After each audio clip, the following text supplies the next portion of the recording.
Il faut que tu prophétises encore sur un grand nombre de peuples, et de nations, et de langues, et de rois. Apocalypse 10, verset 11.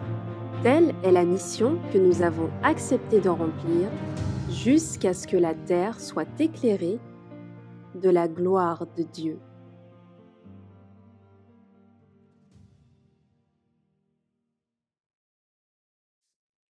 Bien, bonjour à toutes et à tous pour cette deuxième session de la et cette c'est voir bien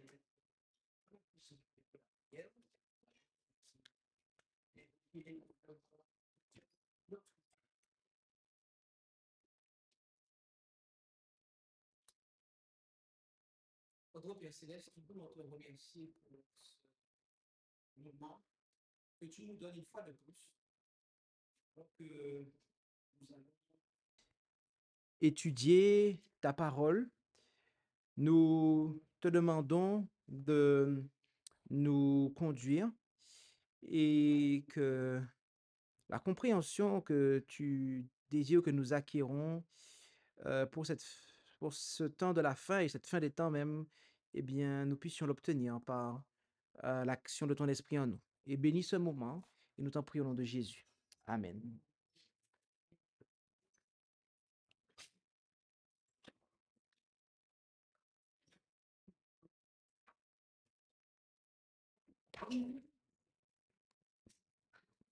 OK, donc nous sommes dans notre troisième partie. Nous allons... Oui.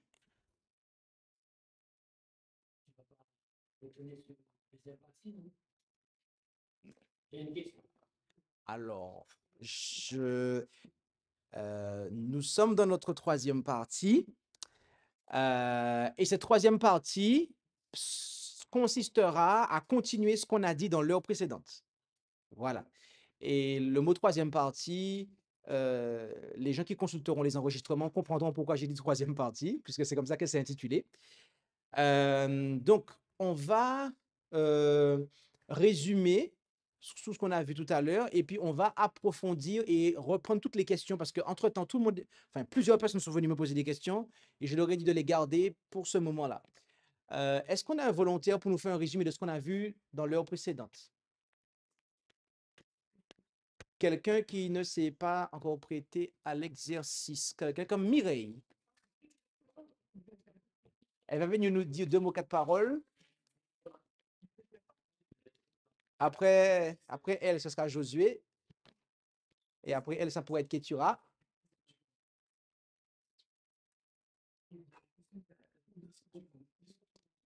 Alors, bien évidemment, vous ne devez venir dire que ce que vous avez compris et retenu. On ne vous demande pas de faire l'impossible. Voilà. Je parle au micro.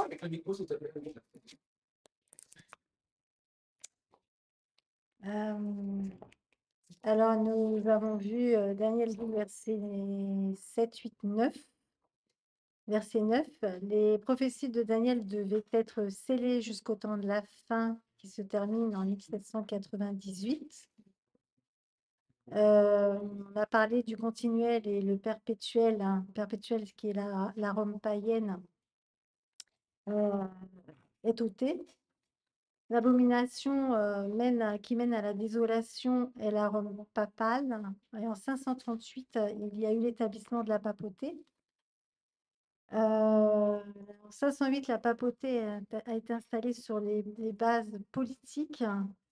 Il y a eu la victoire de Clovis. Donc, les 3 opposants ont été arrachés. Le pape est devenu représentant de Dieu sur terre. En 1798, effectivement, c'était le début des temps de la fin de l'histoire. Et après 1844, c'est la fin des temps des derniers jours. Pour arriver à 1798, nous avons fait le calcul de 508 plus 1290 jours ou années. Également, 1260 plus 1290, c'est à l'identique, on arrive également à 1798, les temps d'AF. On arrive à 1844, si on continue. Ouais. 1800, ok, d'accord. Ok. Merci. Attends. Ok, oui, merci Mireille pour cela. Est-ce que Josué, tu veux compléter ce que Mireille a dit?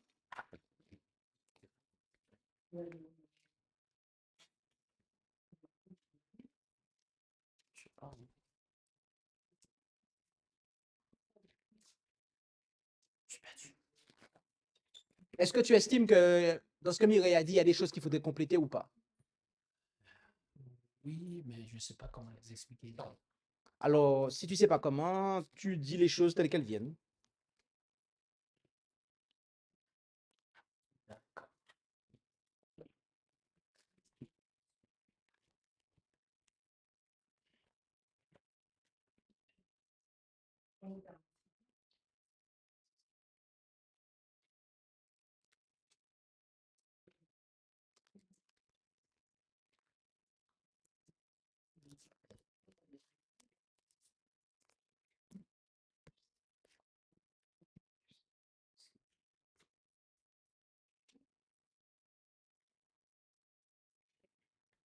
Alors, Josué semble ne rien avoir à rajouter.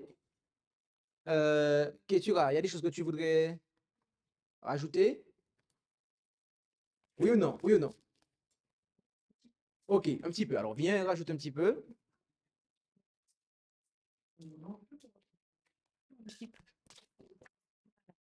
Bah, je vais reprendre à partir des 46 années, enfin, comme on l'a vu dans Jean 2, versets 18 à 21, que c'est le temps qu'il a fallu pour que le temple de Jérusalem soit reconstruit. Et donc, Hein, c'est le même temps aussi qu'il a fallu pour que, la doctrine du sanctuaire soit restaurée aussi. c'est Voilà. ça. Et qui avait été détruit par la papauté. Qui avait été détruit par la papauté. Uh-huh. Et on a vu aussi que le verset 12, en fait, de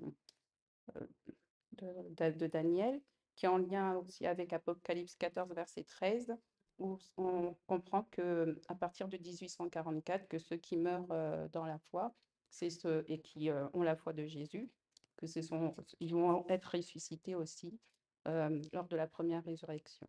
Et ils verront Jésus venir. Amen. Merci, merci. Effectivement, tout à fait. Oui, alors, non, il faut le mettre là. Il faut le mettre devant, voilà, comme ça. Ah, c'est beaucoup mieux déjà. Joselita, le micro t'attend.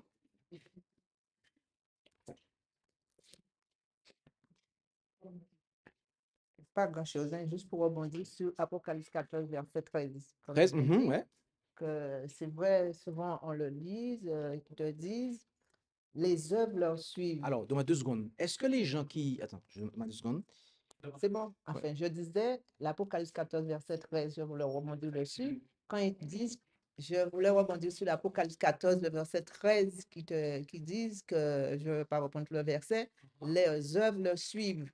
Parce que c'est vrai, souvent, des fois, les gens le lisent, ils croient que quand les gens vont mourir, si les gens qui faisaient du bien, comme tu l'as bien expliqué, ces gens-là vont ressusciter, mais vont continuer à faire le mal, hein, parce qu'ils étaient déjà. Celui qui fait le bien, il va continuer parce que les œuvres leur suivent. Parce que c'est bien écrit, c'est pas nous, c'est pas moi, je l'ai inventé. Alors, c'est la raison pour laquelle, dès maintenant, nous devons nous appliquer à faire que le bien. C'est ça. Amen. Ok. Est-ce que... Alors, au niveau du résumé, c'est bon pour tout le monde? Alors maintenant, tous ceux qui sont venus me voir là, durant la pause, qui voulaient me poser des questions en aparté, c'est le moment. Donc, on va commencer par Maritza. Je redis là. Oui, il faut tout reprendre parce que Ils ont l'écho déjà. le micro est ouvert pour toi, tu peux y aller. Alors, je vais reprendre ma question. Je disais que ce n'était pas le moment de traiter les 144 000, évidemment, mais puisqu'on parle de résurrection spéciale, je voudrais savoir si ceux qui ressuscitent lors de cette résurrection spéciale vont faire partie des 144 000. sachant tout de même que ne passeront pas par la mort les 144 000. Alors, comment faut-il comprendre cela? Merci beaucoup. Ok. Difficile de répondre sans entrer dans le sujet. Ah. Donc, j'ai deux possibilités. Soit je te réponds pas, ou soit je te réponds, mais d'une manière simple, il ne faudra pas se plaindre. Euh, du coup, donc je vais prendre la deuxième option. Et au final de compte, ceux qui expérimentent la résurrection spéciale, alors je reprends, ceux qui sont morts dans la foi au message du troisième ange et qui expérimentent la résurrection spéciale, parce que Caïphe va expérimenter la résurrection spéciale, mais pas pour son salut, c'est pour sa perte.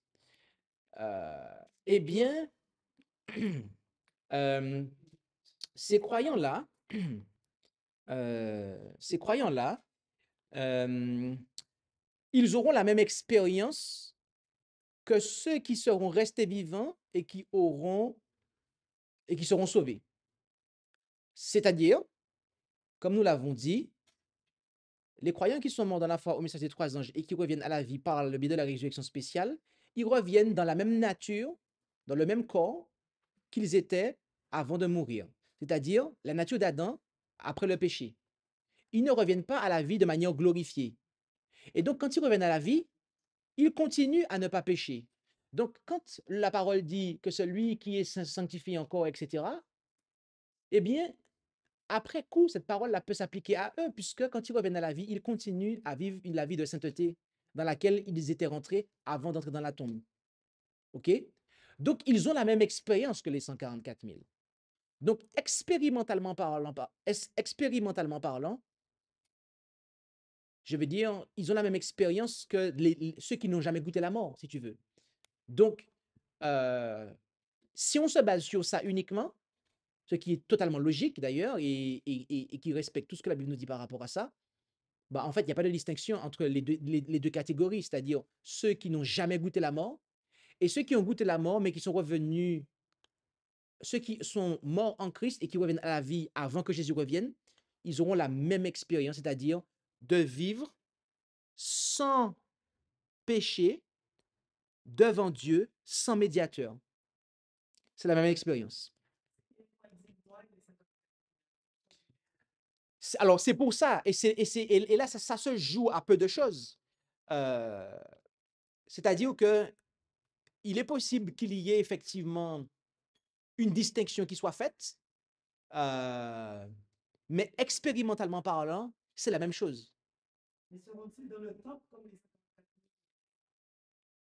Ça, c'est un niveau auquel je n'ai pas envie d'aller.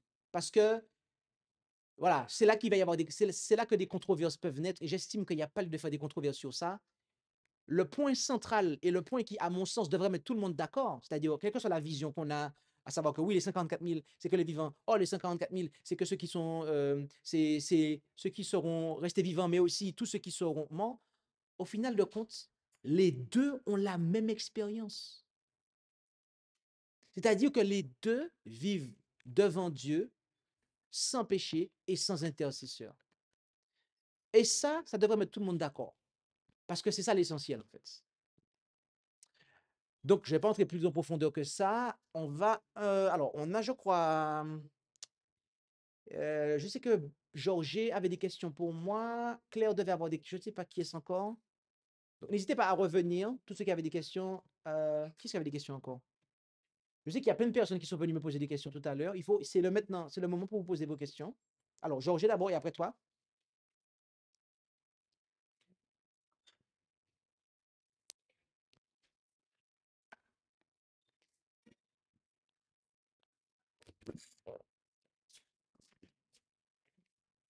Merci.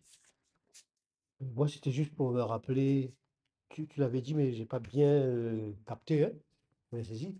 C'est par rapport à deux dates, à 1844 et 1598, et par rapport également à Jean 2, verset 20, où on parle de reconstruction du temple, enfin, de la construction du temple en 46 ans. Alors que Jésus a dit, lui, si vous détruisez le temple, il va reconstruire en 3 jours. Il faisait référence à lui. Mhm. Et les 46 ans, le calcul que tu as donné, ben, je me suis dit pourquoi? Parce qu'en 1798, tu avais dit 1798, donc c'est ce qui s'est passé. C'est la blessure de la bête qui est mentionnée dans la Bible, hein. Mhm. Et 1844, c'est le jugement investigatif qui Mhm. commence. Alors, le calcul qui a été fait, 1844 moins 1798, ça donne 46 ans dont 46 on ans. parle là-dedans, hein. Alors, pourquoi cette date-là a été choisie, 1844 et 1798? C'est ça, j'arrive à faire. OK.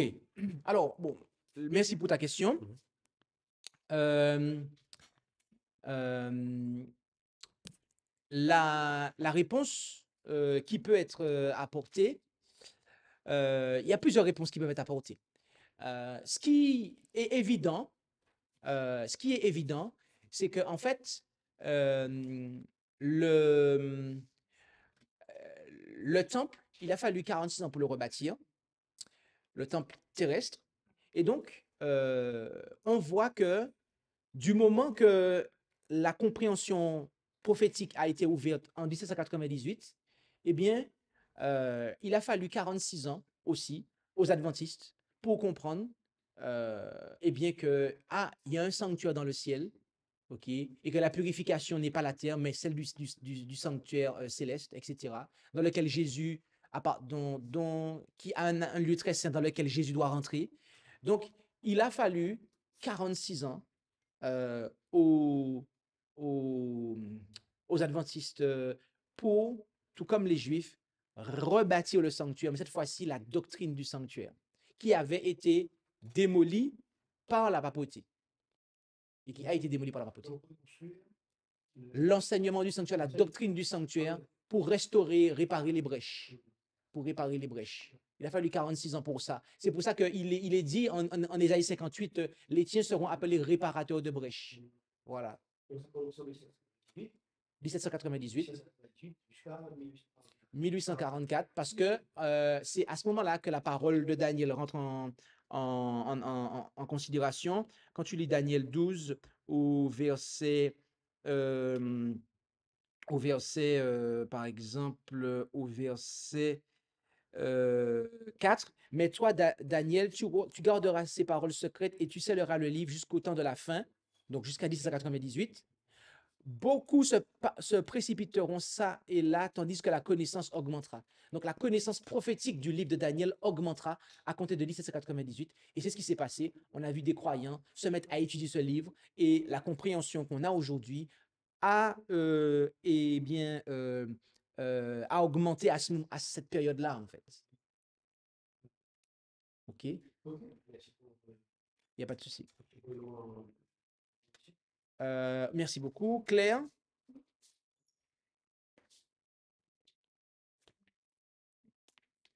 Juste une question. Vas-y. Oui, alors, je faisais toujours un lien avec la période des un temps. Un Alors, temps, quand moi je parle, reste là. Vas-y, continue. un temps des temps et la moitié d'un temps, avec le verset de Matthieu 24 qui dit, dans Matthieu chapitre 24, verset 22, qui dit, « Et si ces jours étaient abrégés, personne ne serait sauvé. Mais à cause des élus, ces jours seront abrégés. » Alors, je me demande, maintenant, je ne suis pas aussi sûre. Donc, est-ce qu'il y a un lien entre ce verset et cette période de la persécution, en fait? OK. OK. Alors, effectivement, il y a on va me dire si on m'entend bien sur la salle. Quand je parle comme ça, est-ce qu'on m'entend bien? Alors, est-ce qu'on entend? Alors, donnez-nous un petit instant.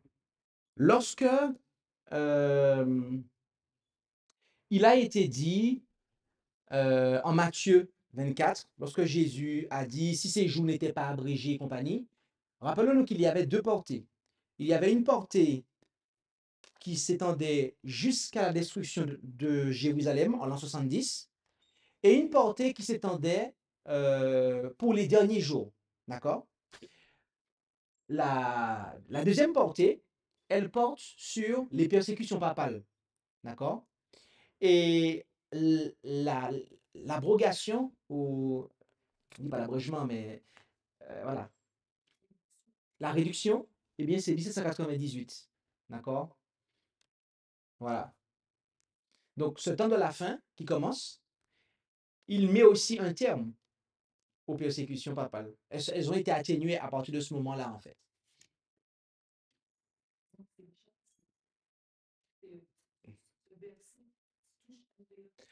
Alors, il touche à effectivement deux périodes passées, mais on sait que Apocalypse 13 nous dit qu'il y aura aussi une persécution.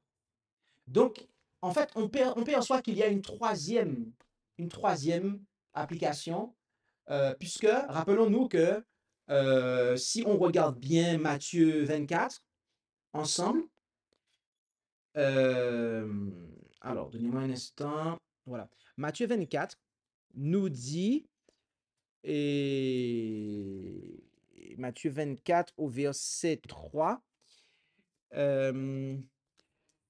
dis-nous quand ces choses arriveront, donc la description de Jérusalem, et quel sera le signe de ton avènement et de la fin du monde. D'accord? Donc, ça veut dire que jusqu'à ce que Jésus revienne, tous les signes ont été donnés. Et Apocalypse nous dit qu'il y aura persécution par la bête qui monte de la terre, qui va œuvrer pour la bête qui monte de la mer. Donc, on pourrait voir aussi une troisième application de ça dans le conflit de la marque de la bête. Mais la différence qu'il y a, et je le dis tout de suite, c'est que Dieu ne permettra pas que le décret de mort soit mis à exécution. C'est-à-dire que les hommes éliminent tous les enfants de Dieu dans le futur. Ça ne servirait à rien. D'accord? Là, il va intervenir. Lorsque le décret de mort le décret de mort d'Apocalypse 13, lorsqu'il sera voté, lorsque les gens voudront le mettre en application, Dieu s'y opposera. Ce sera la différence. Et donc, en cela, on peut voir, voilà, Dieu va abréger ça aussi. C'est bon? Est-ce qu'il y a d'autres questions?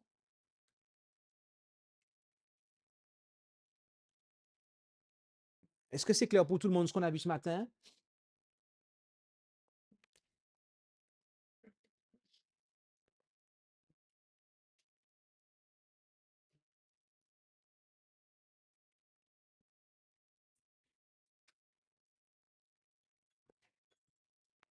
Il semblerait que ce soit bon pour tout le monde. Du coup,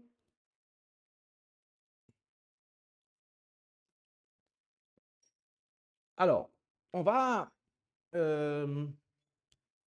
revenir sur certains points que je n'ai pas eu le temps d'aborder avec vous parce qu'il y avait beaucoup de questions.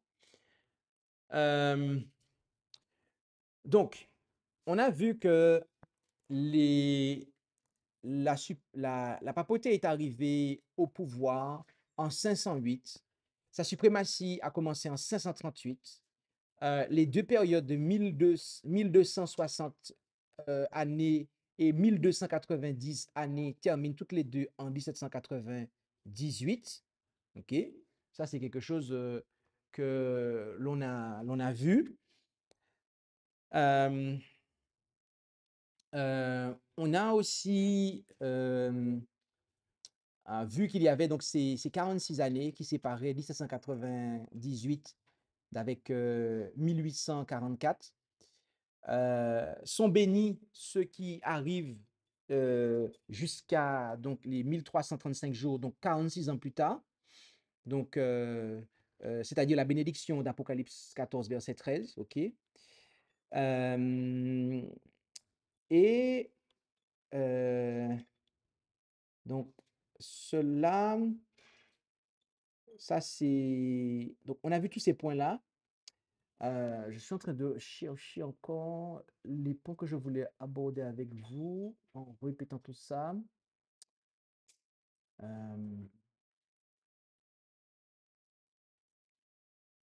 OK, donc en fait, arrivé à ce stade-là, nous voyons que les événements qui ont trait au début de l'ère chrétienne ont été parfaitement accomplis. Les temps prophétiques du début de l'ère chrétienne ont été parfaitement accomplis. Les temps prophétiques de la fin de l'ère chrétienne ont été parfaitement accomplis. OK?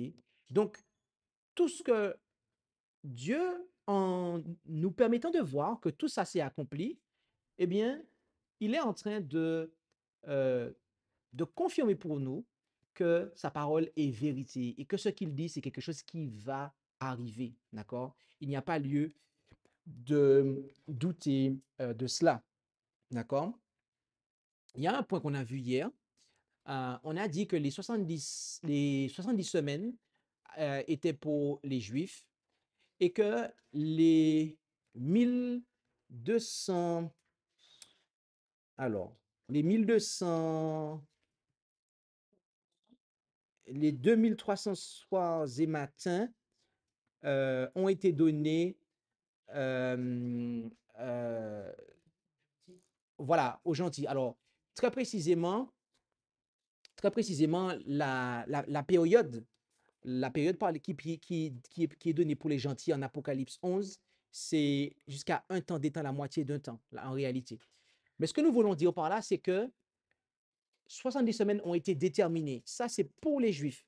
Mais le reste, donc qui arrive jusqu'à 1844, ça, c'est pour ceux qui se revendiquent être Israël selon la foi.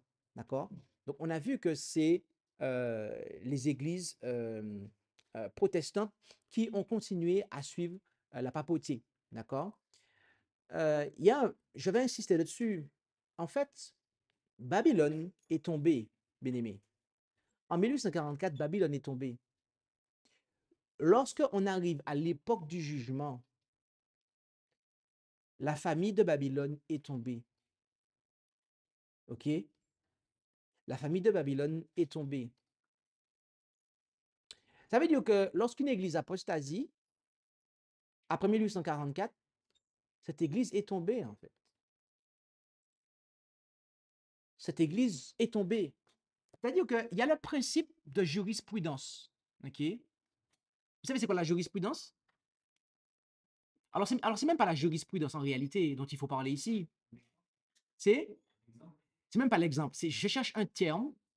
Euh, il y a quoi? Non, c'est plus que ça. C'est plus que ça. Lorsque vous avez un pays qui a une législation, d'accord? Un pays qui a une législation. Et que, à une époque, par exemple, vous pouviez fumer dans l'espace public en France. Vous pouvez fumer près des écoles. Aujourd'hui, c'est interdit. Ça veut dire que si on vous voit faire ça, on peut vous amender tout de suite, en fait. Vous transgressez la loi. OK? D'accord. Ça veut dire qu'on a déjà légiféré dessus. OK? Avant 1844, vous avez des églises qui avaient des doctrines qui n'étaient pas des doctrines de Dieu, des églises protestantes, mais que Dieu n'avait pas décrété que ces églises-là étaient Babylone. OK? Parce que euh, le, on pourrait ainsi dire, le message du premier ange n'avait pas encore été donné. Mais à partir que le message des trois anges rentre en application, notamment le message du premier ange, qui nous appelle à revenir à la véritable adoration, craindre Dieu, lui donner gloire, car le lieu de son jugement est venu, adorer celui qui a fait le ciel, la terre, la mer et les sources d'eau, etc. Eh bien, à partir de ce moment-là, en fait, la législation a eu lieu, c'est déjà condamné, et en fait, l'Église qui se met à se comporter comme une prostituée, en fait, la loi est déjà là, donc on ne va pas en fait redéfinir les choses. Babylone est tombée, la famille est tombée, en fait. OK? Ce que nous voulons dire par là, bien-aimés, et c'est quelque chose qui est solennel, mais lorsque vous avez une église qui adhère à des enseignements qui sont vrais, d'accord, croit au vrai Dieu, qui observe le sabbat, qui accepte les temps prophétiques, et puis que, arrivé à un moment, cette église se met à adorer la Trinité, elle se met à rejeter tout ce qui a construit l'adventisme, en fait. Tout ce qui fait que les adventistes sont les adventistes, Dieu ne passe pas par quatre chemins, en fait. Dieu a déjà dit que la famille de Babylone est tombée, en fait. Ça veut dire que l'Église qui se met à se comporter comme une prostituée, qui se met à tourner le dos à Jésus, en fait, elle rejoint la famille de Babylone, en fait. C'est très simple. OK? Euh, Moïse va intervenir.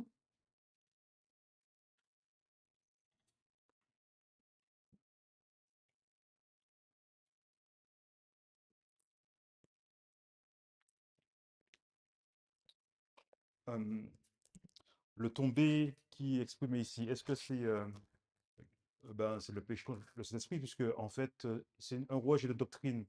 Il n'y a pas de moyen de revenir, du coup. Est-ce que je peux comprendre ça comme ça?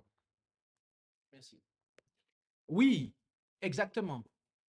Quand on se permet de dire, par exemple, que on a pris une position différente de celle des pionniers, que c'est fermé et inflexible, c'est le péché contre le Saint-Esprit. Donc, oui, Romain, de manière corporative, tout à fait, en tant que corps. C'est pour ça qu'il faut une désolidarisation, en fait. Et sortez du milieu d'elle, mon peuple. Voilà, c'est important. Donc, ouverture du jugement dans le ciel, d'accord? Le jugement investigatif. On est à l'époque du jugement. On est à l'époque du jugement. Et ce parce qu'on est à l'époque du jugement. Avant 1844, je ne vais pas dire ça parce que ce n'est pas correct, parce que ça pourrait laisser entendre que Dieu était laxiste. Mais Dieu tenait compte des temps d'ignorance. Donc, ça allait. Mais on arrive en 1844, le jugement a commencé. Là, c'est différent, en fait. Là, c'est différent. Oui, Romain. Alors, attends, bien, parce que sinon, ça fait de l'injustice et après. Au-delà que le jugement ait commencé, il y a aussi un rétablissement de toutes les vraies doctrines. Donc, si on n'est plus dans les temps d'ignorance. Exactement. Et ça, et merci beaucoup, c'est ça aussi, en fait. On n'est plus dans le temps d'ignorance. Élie, Dieu a renvoyé Élie, le dernier Élie, à partir de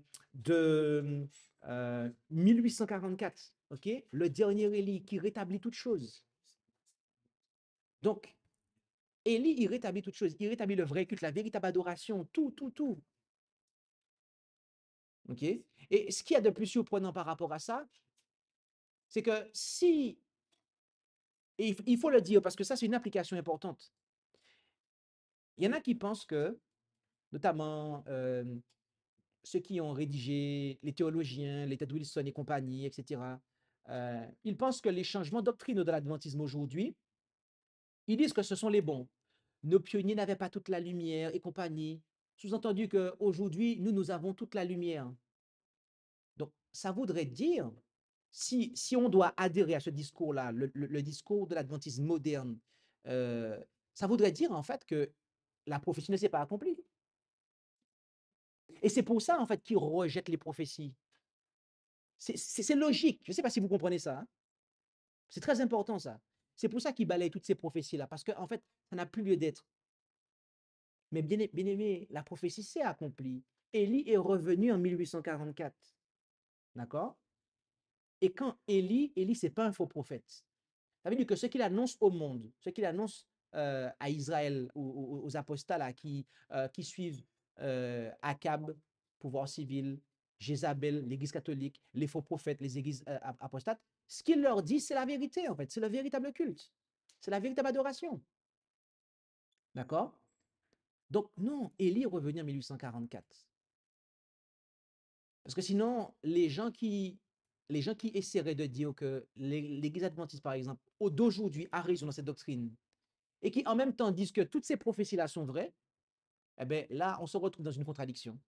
Parce que ça veut dire que depuis 1844 jusqu'à 1980, Élie n'était pas revenu, et Élie est arrivé à la conférence générale de Dallas en 1980. En fait. Donc on a plus d'un siècle d'absence d'Élie, en fait. Romain. Et puis, ça ne correspond pas à la description d'Apocalypse 10, en fait, avec l'expérience. Donc, il y aurait des versets manquants, en fait. Exactement. Exactement. Et c'est surtout que Élie prêche le triple message. Et la compréhension du triple message est arrivée juste après 1844. Juste après que Jésus-Christ soit rentré dans le lieu très saint, ils ont compris et ils ont prêché ce message. Donc, et nous avons les écrits des pionniers qui nous montrent qu'ils ont compris ce message. D'accord? On a le don de prophétie qui nous montre que oui, ils ont compris ce message. Mais aujourd'hui, on rejette tout. L'esprit de prophétie, les périodes prophétiques, la papauté, c'est pas la bête et compagnie. Tout est rejeté. Tout ça pour. Vous comprenez à quel point c'est important d'être au clair sur tout ça? La prophétie biblique nous dit où est-ce que nous en sommes. C'est important. Moïse.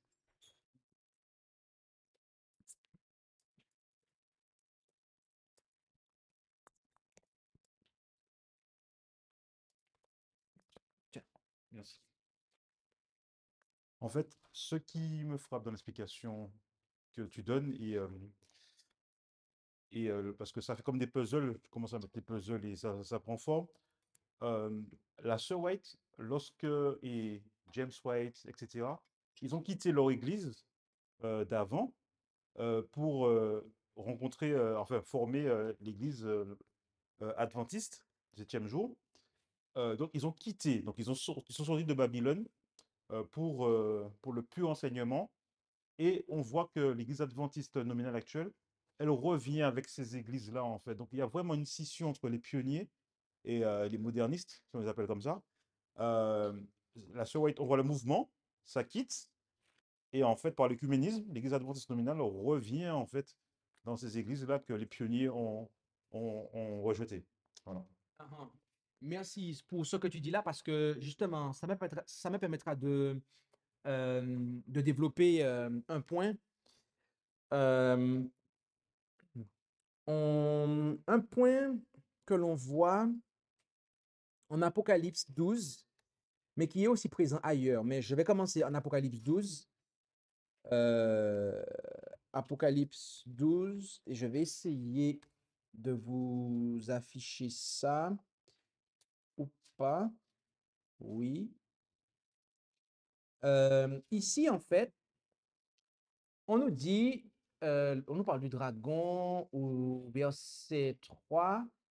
On nous dit qu'il avait, donc, et sa queue entraînait la troisième partie des étoiles du ciel.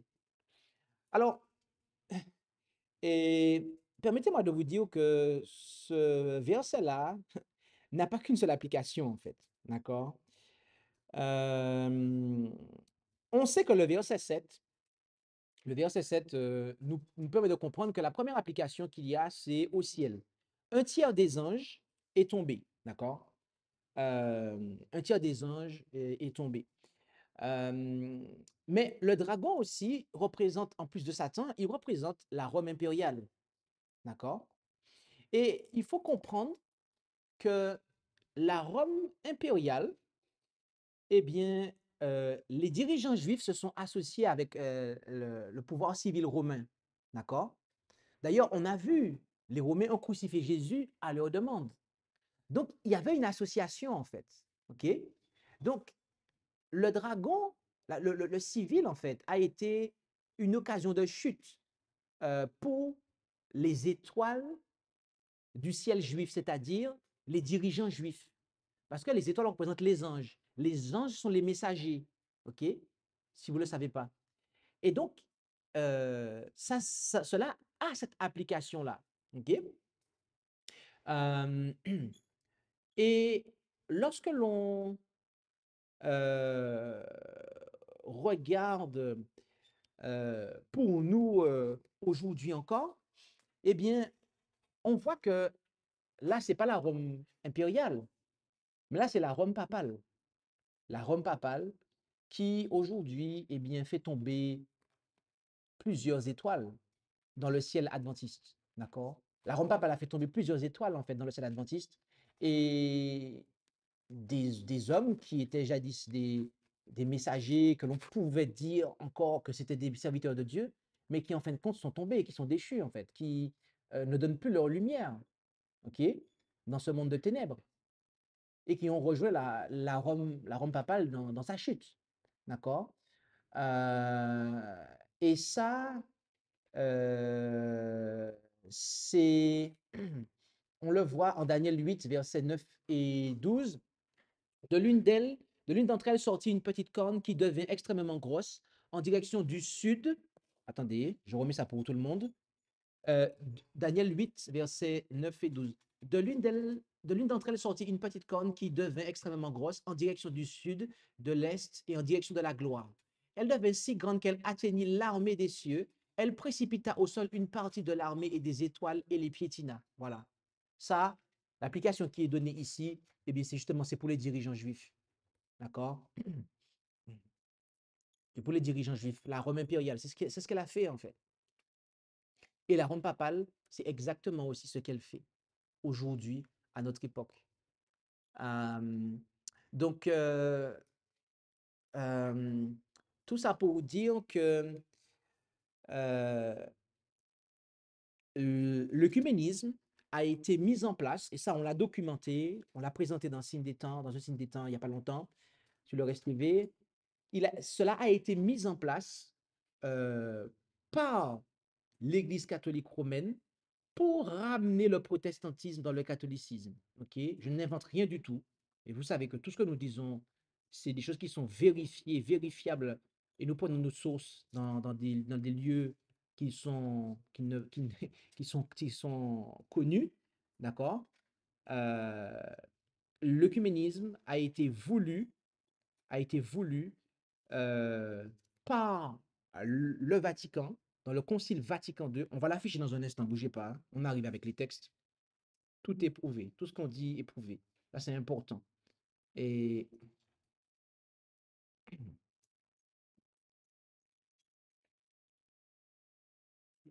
l'œcuménisme a été voulu par le Concile Vatican II pour ramener les églises protestantes, eh bien, dans le giron de l'Église catholique romaine. D'accord? Regardez ça avec moi un instant. On va afficher ça pour vous là, dans un tout petit instant. Regardez ça. Tac, tac. OK.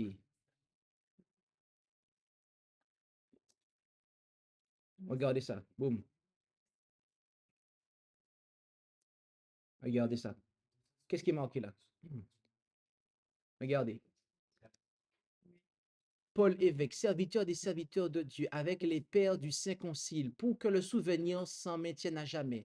Décret sur l'œcuménisme, Unitatis Redendigratio. D'accord? Ça, c'est sur le site du Vatican. On l'a présenté dans Signe des Temps, volume 7, numéro 5.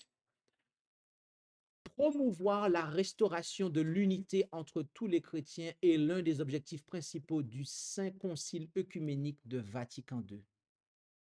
OK? Voilà.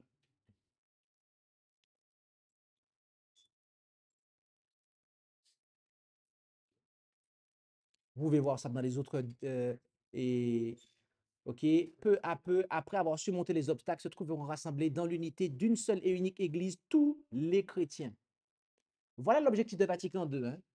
Vatican II a pour objectif de rassembler les chrétiens, en fait. OK? La théologie et les autres disciplines, surtout l'histoire, doivent être enseignées aussi dans un sens œcuménique. Il est très important que les futurs pasteurs et les prêtres possèdent une théologie ainsi exactement élaborée. Voilà. À ce mouvement vers l'unité qu'on appelle le mouvement œcuménique prennent part ceux qui invoquent le Dieu Trinité. Donc, une église qui est œcuménique se reconnaît au fait qu'elle adore la Trinité. Voilà. Elle peut dire ce qu'elle veut. Elle peut dire oui, mais je ne suis pas membre du conseil œcuménique des églises. OK, mais tu es observateur. Et le Dieu que tu adores, c'est la Trinité. Et tes pasteurs prônent l'œcuménisme. Ils font des échanges de chair. Donc, on voit qu'ils ont été flattés, en fait. Malheureusement, on a je vais le dire, mais il ne faut pas se fâcher avec moi, mais c'est la vérité, chers frères et sœurs. Je le dis, mais il ne faudra pas se fâcher avec moi, d'accord? On est d'accord? D'accord. Je vais dire la vérité. Tous les pasteurs qui sont employés par l'organisation appelée Église adventiste du 7e jour, dont il n'y a pas longtemps encore, Ted Wilson était le président, tous ces pasteurs-là sont tombés, en fait.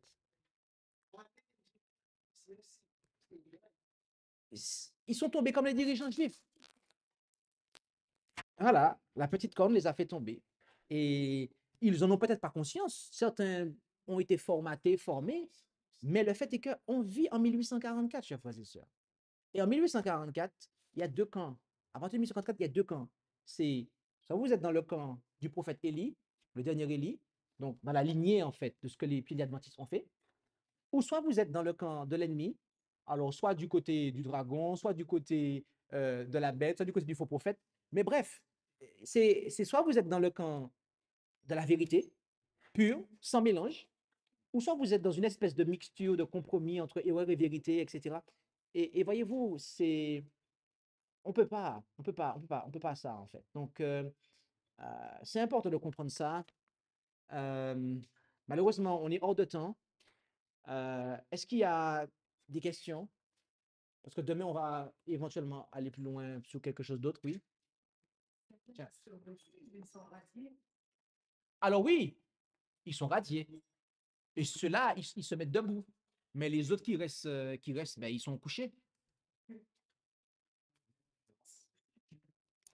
Euh, alors justement, par rapport à l'aspect de l'œcuménisme, si je ne me trompe pas, il y avait eu le premier conseil, oui, œcuménique en 325 à conseil de Nicée, si je ne me trompe pas. Donc à cette époque-là, œcuménique, c'était le mélange de christianisme avec les croyances païennes de Rome. Je ne crois pas. Vaut mieux rester sur ce qu'on dit là parce que. Ok. Et quand tout à l'heure, tu avais donné la date aussi, donc on avait vu la date en 538 de l'établissement de la papauté, c'est bien ça? En 325, c'était pas encore l'établissement de la papauté, en fait. C'était juste les doctrines qui se mettaient d'accord dans pour créer l'Église catholique. Alors, effectivement, la papauté n'avait pas de pouvoir politique à ce moment-là. C'est vraiment en 508 qu'elle a eu un pouvoir politique et en 538 qu'elle est arrivée à sa période de suprématie, que sa période de suprématie a commencé, qu'elle a commencé à dominer. Voilà. Moïse?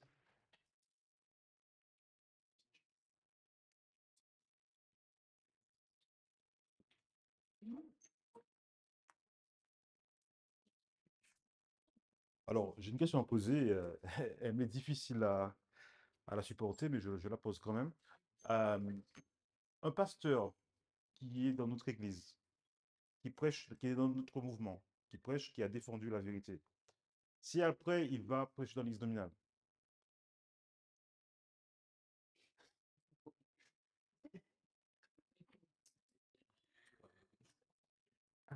Alors, la question est vraiment triste parce que Moïse a parlé au conditionnel, mais c'est déjà arrivé en fait.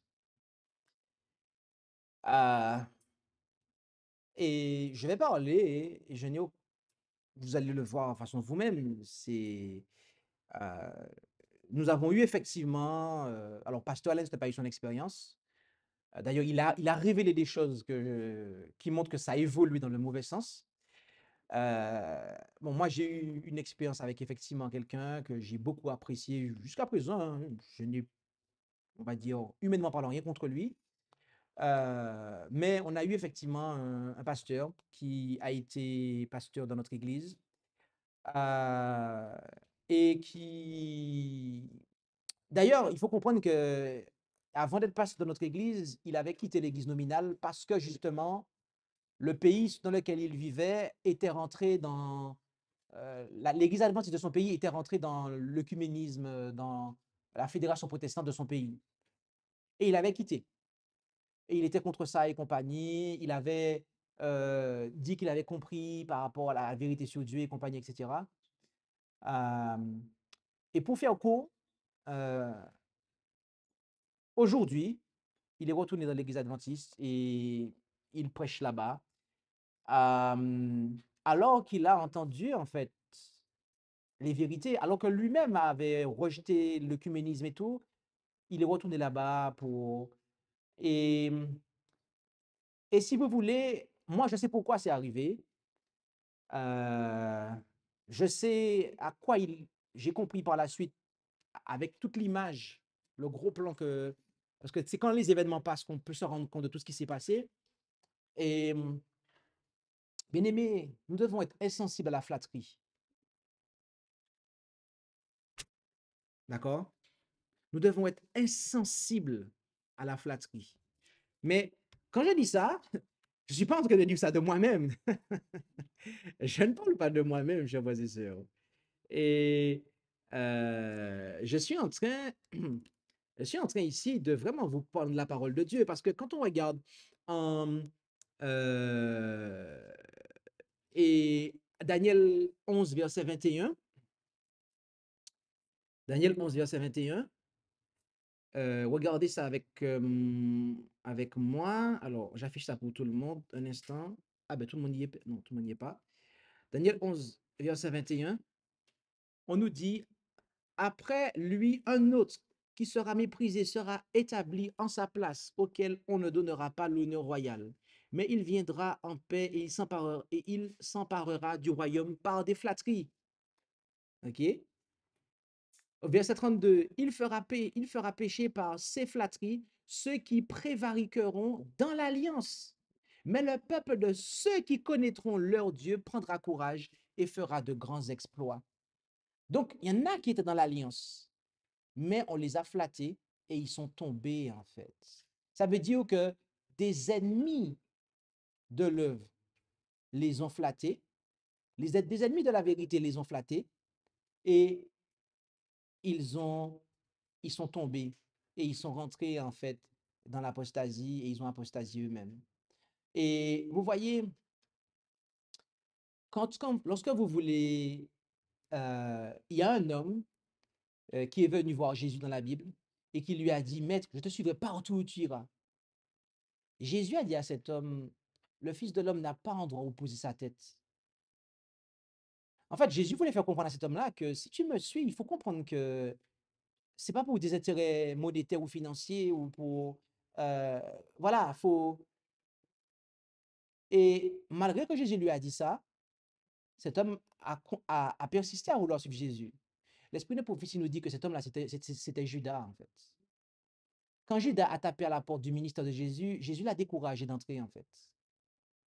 Jésus savait c'était quoi son problème.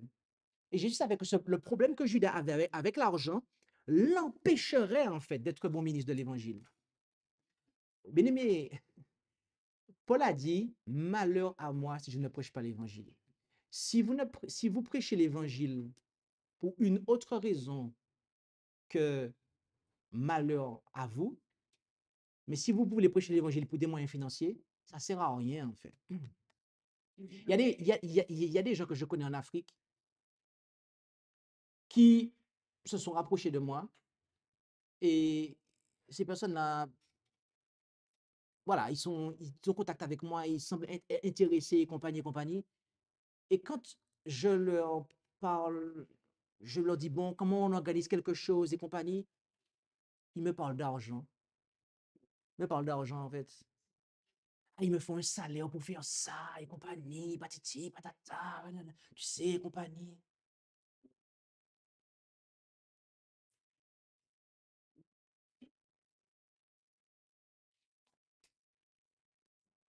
Paul a lui-même pris un travail pour pouvoir faire avancer le message parce que des gens qui étaient chrétiens ne le soutenaient pas. Il n'a pas réclamé de bon salaire. Malheur à moi si je ne prêche pas l'évangile. Et il y en a qui sont intéressés par l'argent, en fait. Et ils vont où est l'argent? Et si vous leur donnez l'argent, ils viennent avec vous. Ils ne viennent pas pour la vérité. Ils viennent pour l'argent, en fait. Alors, moi, j'ai un conseil à donner à notre église. Vraiment. Et je me suis appliqué moi-même ce conseil. Quand je suis entré dans ce message, je n'étais pas soutenu financièrement. J'ai fait mes preuves. Lorsque vous voulez employer quelqu'un, lorsque vous pensez à mettre quelqu'un pasteur, lorsque vous voulez penser à mettre un ouvrier, évaluez bien si cette personne a travaillé pour les bonnes motivations. Voilà. Observez cette personne, son travail, alors qu'elle n'est pas soutenue financièrement. Voilà. observez si la personne aime vraiment l'évangile. Si elle prêche l'évangile pour de l'argent ou vraiment parce qu'elle aime Jésus. Ah, je peux vous dire. Et vous allez voir. Donc, oui, la flatterie. Et, et donc, cette personne-là, et si ça arrive, c'est déjà arrivé, ben, c'est très clair, hein. Nous avons des principes, nous avons des enseignements, et ça ne passe pas. Si on veut changer les choses sur nous, si on souhaite, parce qu'il faut comprendre que si quelqu'un termine par aller dans l'église nominale ou retourne en arrière, quel que soit cet arrière, c'est que doctrinalement parlant, ça ne va pas. Et si doctrinalement ça ne va pas, la personne ne peut pas rester pasteur. Ce n'est pas possible. Un pasteur doit enseigner la vérité. Il doit être plus que tatillon sur les principes fondamentaux. Donc, si toutefois il se met à dire des choses qui sont contraires, à ne pas. Ça va pas. C'est pas bon. C'est pas bon. Donc, et comme c'est pas bon, eh bien, il y en a qui sont habitués au feu des projecteurs. Donc, si ce n'est pas les feux de projecteurs de l'église historique, ben, ce sera les feux des projecteurs de l'église nominale. Peu importe. Je suis désolé, bien aimé. Je vous le dis franchement, en fait. Si jamais un jour, par faiblesse, je tombe, je reste tombé où je suis, en fait, dans l'église historique. Je vais nulle part, en fait. Je vais nulle part, en fait. Et j'attends que Dieu me relève dans l'église historique. Je ne vais pas retourner dans l'église adventiste. Jamais, en fait. Jamais, en fait. Non. Je reste couché. Ce que je dis, c'est grave. Mais si un jour je tombe, parce que il faut, quand on parle, il faut aussi parler pour soi. Si un jour je tombe, je reste tombé dans mon péché dans l'église historique, sous les bancs de l'église historique, en fait. Et je me relève dans l'église historique. Je ne vais pas ailleurs, en fait. Je suis désolé. On va terminer. Est-ce qu'il y a un volontaire? Romain, tu veux prier pour nous, s'il te plaît? Alors, Jésus a choisi Judas parce que les autres apôtres considéraient qu'on ne pouvait pas avancer sans Judas. Et j'ai aussi eu ce vécu-là. Je ne vais pas rentrer dans ça, mais il y a des fois, on a ça. Il y a des gens avec lesquels vous voulez établir une église et on considère que oui, mais on ne peut pas faire sans cette personne-là et compagnie. Les gens considèrent ça. Mais vous voyez que, en fait, l'œuvre ne pourra pas avancer avec cette personne-là, en fait. Mais l'église veut. On laisse l'église faire, mais l'église verra plus tard. Romain?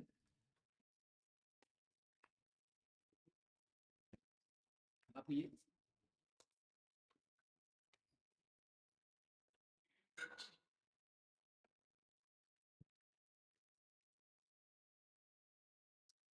Père éternel, notre Dieu, nous te remercions de ces moments que tu nous offres à pouvoir eh bien, échanger ensemble, étudier. Et nous voyons eh bien, toute l'apostasie qui est arrivée au sein de l'Église du reste que tu as suscité. Cette Église qui avait répondu à cet appel prophétique et qui est et, euh, et dont voilà, certaines personnes ont choisi de revenir dans Babylone.